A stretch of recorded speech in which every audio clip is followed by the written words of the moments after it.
नमस्ते। हामी अर्को दिन बिहानै उठेर चितलाङको नास्पाती फार्मतिर लाग्यौं। फार्मको अगाडि नेपालकै ठूलो सौर ऊर्जा पनि देख्न पाइयो अनि तल्लोपट्टि मदन भण्डारी विज्ञान तथा प्रविधि कलेज पनि खोलिएको रहेछ। प्रकृति, प्रविधि र शिक्षा तीनै कुराको संगमस्थल भएको चितलाङ साँच्चै विशेष ठाउँ रहेछ। यो नास्पाती फार्म तर्फबाट कैद गरिएको दृश्य हो। घना जंगलको काखमा रहेको सुन्दर बस्तीमा बस्नको लागि होमस्टे र रिसोर्टहरू खुलेका रहेछन्। नास्पाती फार्मको दृश्यावलोकन गरिसकेपछि बिहानको चिया पिएर हामी बाटोमा देखिएका विभिन्न सुन्दर दृश्यहरूलाई क्यामेरामा कैद गर्दै पुनः काठमाडौँतिरै फर्कियौं। 5-10 मिनटको उकालो यात्रापछि हामी अघिल्लो दिन चितलाङ झर्दाखेरि बाटोमा देखिएको पसले गाडीमा चिया खाने निदो गरेर ओर्लियौं र साथीहरू चिया अर्डर गर्न थाल्नुभयो। म चाहिँ आकाशमा उडिरहेको प्याराग्लाइडिङलाई आफ्नो क्यामेरामा कैद गर्न थालेँ। ओहो, साँच्चै रमाइलो थियो। अन्तत हामी फेरि फर्किएर काठमाडौँ र मकवानपुरको संगमस्थल चन्द्रगिरी डाँडामा आइपुग्यौं। यहाँबाट चन्द्रगिरी केबल कार स्टेसन नजिकै रहेकोले हामी सिधै काठमाडौँ नफर्किकन हामी माथि डाँडातिर लाग्यौं।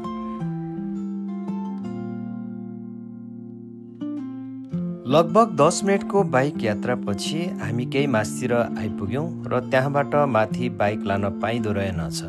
त्यहाँबाट खुड्किला भएर हिँडेर जानु पर्दो रहेछ र हामीले बाइक त्यहीँ छाडेर खुड्किलाको बाटो भएर जान थाल्यौं।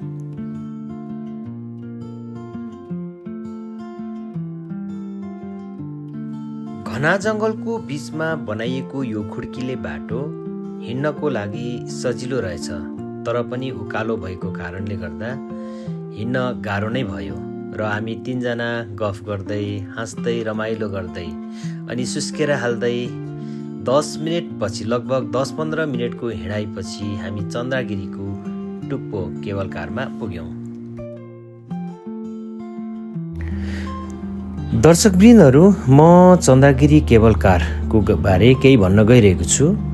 चन्द्रगिरी केबल कार कहाँ पर्छ, त्यो केबल कार चढेर कहाँ पुगिन्छ र त्यो पुगेको ठाउँबाट हेर्न सकिने अथवा त्यहाँ भएका विशेषताहरू के हुन् भन्ने विषयमा थोरै भन्न गइरहेको छु। चन्द्रगिरी केबल कार काठमाडौँको थानकोटमा पर्छ। काठमाडौँबाट थानकोट जान करिब गाडीमा 30-40 मिनट लाग्छ र त्यहाँको त्यो केबल कार चढेपछि 10-12 मिनटमा चन्द्रगिरी डाँडाको टप स्टेसनमा पुगिन्छ र विशेष गरेर त्यो डाँडामा हिन्दू धर्मावलम्बीहरूका पवित्र स्थल भालेश्वर महादेवको मन्दिर पनि छ र भक्तजनहरू हरेक दिन यहाँ पूजाआजा गर्न पनि के हो त केबल कार चढेर आउने गर्छन्।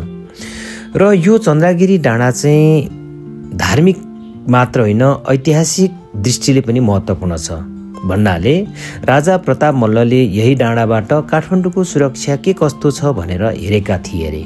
साथै राजा पृथ्वीनारायण शाहले काठमाडौँ जित्ने योजना पनि यसै डाँडाबाट बनाएका थिए भन्ने भनाइ छ। त्यसैले चन्द्रगिरी डाँडा भनेको ऐतिहासिक, धार्मिक र पर्यटकीय स्थल हो भनेर भन्दा फरक पर्दैन। र मौसम सफा हुँदा यहाँबाट टाढा टाढाको हिमाली दृश्यहरू पनि अवलोकन गर्न सकिन्छ। साथै हरियाली वनजङ्गल अनि बादल अनि काठमाडौँ उपत्यकाको सुन्दर दृश्यहरू पनि यहाँबाट निहाल्न सकिन्छ अथवा देख्न सकिन्छ। माथि पुगेपछि मन्दिर छ, भ्यू टावर छ, रेस्टुरेन्ट छ, खेल्ने ठाउँ छ, फोटो खिच्ने ठाउँहरू छन् र विभिन्न सुविधाका अन्य कुराहरू पनि छन्। केही समय चन्द्रगिरी डाँडाको सुन्दर दृश्य हेरेर रमाइलो गर्दै हामी फोटो खिचिसकेपछि बिस्तारै ओह्रालो तर्फ लाग्यौं।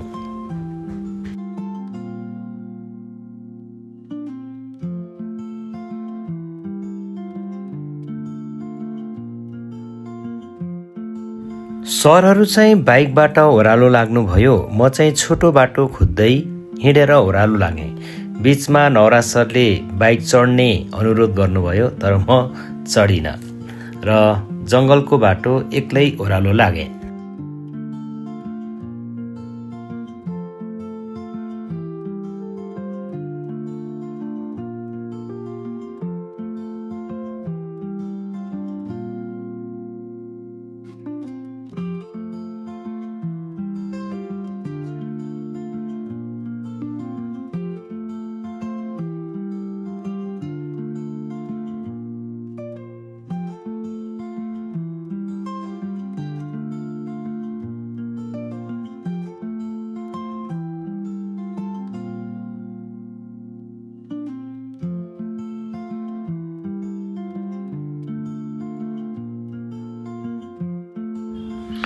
बाटो एकदमै ओह्रालो थियो अनि सुनसान घना जङ्गलभित्रबाट गएकोले गर्दा अझ रोमाञ्चक महसुस हुँदै थियो।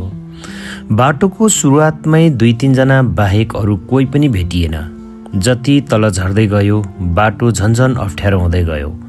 वरिपरि झन सुनसान लाग्न थाल्यो। कता कता बाघ लाग्छ भनेर पनि सुनेको थिएँ, त्यसैले थोरै डर पनि लागिरहेको थियो। तर त्यो डरभित्र पनि एउटा रमाइलो नयाँ अनुभव भइरहेको थियो। साँच्चै भन्नुपर्दा मन एकदमै आनन्दित भइरहेको थियो।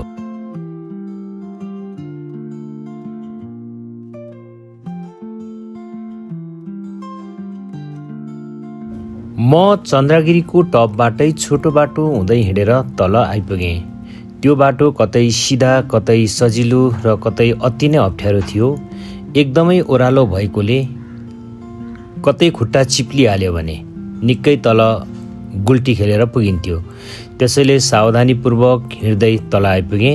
लगभग मलाई 50 मिनट लाग्यो र तल बाटो भेटेर नवराज सरसँग पुनः म आफ्नो गन्तव्य स्थलमा लागेँ। हस्त, धन्यवाद।